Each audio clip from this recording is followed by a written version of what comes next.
O Batman tacou o dane-se em tudo e construiu um mecha equipado com kryptonita pra moer o Superman na porrada. E tá pouco se importando com a destruição que vai causar na cidade por causa de suas ações, destruindo tudo o que vê pela frente apenas para alcançar o seu objetivo. E fica ligado aí porque esse mangá trouxe uma das histórias mais perturbadoras envolvendo o Robin, e você vai descobrir isso no fim do vídeo. Esse vídeo é uma continuação desse outro aqui, mas você pode assistir à vontade e depois passar na descrição ou esperar no final do vídeo, onde eu vou colocar a parte 1 para vocês assistirem, fechou? Eu sou o X e bora pra história. O mangá já começa com a polícia indo até essa cena de crime bizarra em um bar, onde terminou a história passada que vocês viram o Duas Caras, onde literalmente todo mundo que estava no lugar ficou nesse estado perturbador, como se tivessem sido forçados a rirem. E por essas risadas, eu acho que já dá pra ter uma ideia de quem cometeu essa loucura.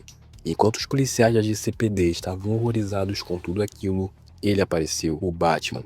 E após fazer o seu trabalho de detetive e coletar algumas informações, faz uma breve análise usando o Robin e descobre que há pouco tempo o carro do Duas Caras estava no local e estava próximo dali, indo embora. Então o morcego sai à caça, isso, encontrando e perseguindo o cara, ou Duas Caras, melhor dizendo, que tá armado até os dentes e atirando igual maluco pra todo lado junto do seu capanga.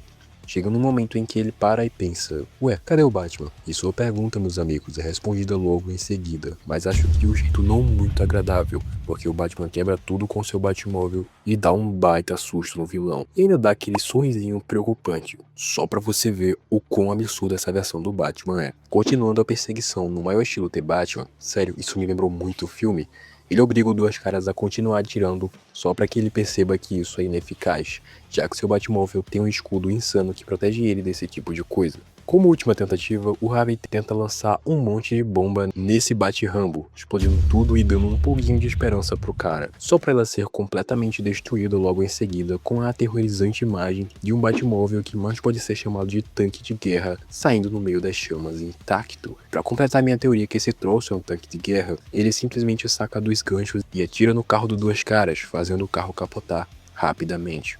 Mas eu garanto pra vocês que se esse Batmóvel é absurdo, o Batman consegue ser ainda pior, porque ele arranca a porta do carro como se não fosse nada e puxa o Harvey, deixando ele à mercê do herói. Só com uma breve interrogação, Duas Caras já solta tudo que é informação. Ele só ia servir de intermediário para passar um trabalho de um cara desconhecido para o pessoal do Falcone, a maior família criminosa de Gotham. E o trabalho era caçar um cara muito perigoso que tinha voltado a Gotham há pouco tempo, e esse cara é Joe Chill, que no universo normal do Batman é o responsável pela contratação dos pais do Bruce ao gigante. E dando um mini spoiler aqui, esse cara é 1000 vezes mais doentio nesse mangá, pois ele fez coisas absurdas com mais um dos Robins, você vai ver lá no final do vídeo. Mas mano, o que acontece é que essa versão do Bruce passou sua infância até a sua fase adulta sem saber o responsável por isso, apenas sabia a face, mas após a confissão do Duas Caras, ele pôde pesquisar sobre o tal Joe Chill, e após anos, descobriu quem era o safado.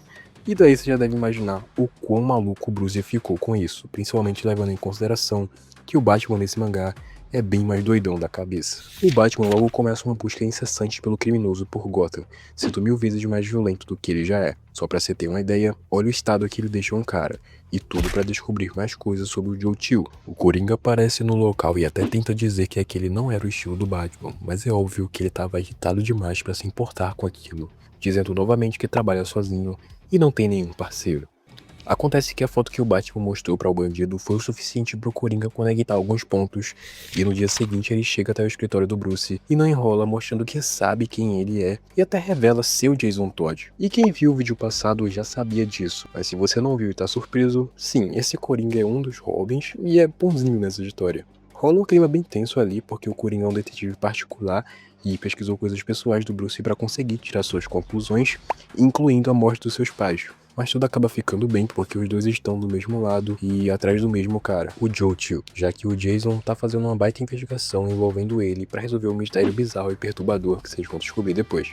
A conversa não dura muito porque uma baita explosão acontece e é simplesmente porque o Pinguim reuniu um monte de vilão, incluindo alguns que a gente já viu no vídeo passado, como o Charada, que é mais psicopata aqui do que nunca, e o Exterminador, como sempre no maior estilo. Mas a gente também tem simplesmente o Senhor Frio, que tá absurdo de maneiro aqui e já chega congelando um monte de civil como se não fosse nada. E também tem toda a gangue do Pinguim, só pra fazer um massacre em Gotham, para se vingar da sua prisão que rolou no vídeo passado. O Batman então chama o Jason e finalmente pede sua ajuda, meio que oficializando a parceria dos dois. E no meio daquele desespero, quando um dos bandidos estava prestes a finalizar um inocente, o Coringa chega botando moral, descendo a porrada no cara e abrindo uma brecha para o Batman, que solta um monte de fumaça ao redor de todos os vilões, deixando geral confuso, e chega no maior estilo simplesmente com um mecha, dizendo que vai esmagar todos esses malditos vilões. E agora você se prepara, porque tu tá prestes a ver a cena mais da hora desse mangá. De fato, ele começa a humilhar todo mundo que tava ali sem dó. Mas assim, humilhar não é a palavra certa pra descrever essa cena, porque ele bate tanto nos bandidos, arremessando os caras longe e tudo mais, que até os policiais dizem que o Batman está cruzando a linha, passando dos limites mesmo. Até que do nada, outro gigante aparece. A seleção do Cabo, o Superman. Ele questiona se aquela era a justiça que o Batman buscava, e que ele tava indo longe demais. Como eu disse, cruzando a linha. Mas vocês já sabem que esse Batman é totalmente intolerante quando se trata de seres superpoderosos como a Liga da Justiça, mas principalmente quando envolve o Superman. Então ele já lança logo aquele aviso brabo pedindo pro Super sair da cidade dele, coisa que obviamente ele ignora. E como o Batman não é o tipo de cara que fala duas vezes, ele já mete um socão bem dado no Superman que manda ele pra longe, deixando ele com rios de sangue na boca e fazendo ele perceber que de alguma forma o Batman equipou seu mecha com Kryptonita. Tudo com aquela ideia básica clássica de plano de contingência contra heróis superpoderosos. Mas mano, na hora que o Batman vai dar outro golpe pesado no Super, só pra mostrar que não tava de brincadeira, todas as funções do mecha param de funcionar. Então a IA do Robin começa um discurso e fala que passou muito tempo estudando a humanidade e que finalmente descobriu uma forma de realizar o seu propósito de deixar Gotham segura. Então ele rejeta o Batman do traje e fala que esse jeito é simplesmente eliminar o senso de justiça de todo mundo. E aqui o negócio já ficou doido em outro nível. A IA criou consciência e agora vai destruir geral na porrada. Agora se segura porque vem bom. Se era do Joe Chill e do mistério que eu tanto falei, acontece que ele churrascou um outro cara que trabalhava de palhaço no circo dos Flying Graysons, a família do primeiro Robin, com um monte de facada, pouco tempo depois daquele acidente que levou eles a jogarem no Vasco. Ele se passou por esse cara que já tinha acolhido o Dick, o primeiro Robin, depois do acidente, e de alguma forma conseguiu fazer o menino acreditar que eles eram a mesma pessoa. E essa forma, meus amigos, foi com uma parceria com o Espantalho, que providenciava esses remédios bizarros que o Joe usava no Dick, sem que ele percebesse. E o pior é que nesse quadro dá a entender que ele também hipnotiza o garoto. E eu não sei se vocês perceberam, mas tudo nessa história leva a gente a acreditar que o Joe Chill aqui vai ser o verdadeiro Coringa. Mas esse é um mistério que vai ficar para uma possível parte 3, caso vocês deixem muito like e comentem bastante aqui, falou? Muito obrigado pelo apoio que vocês deram no vídeo passado e até a próxima.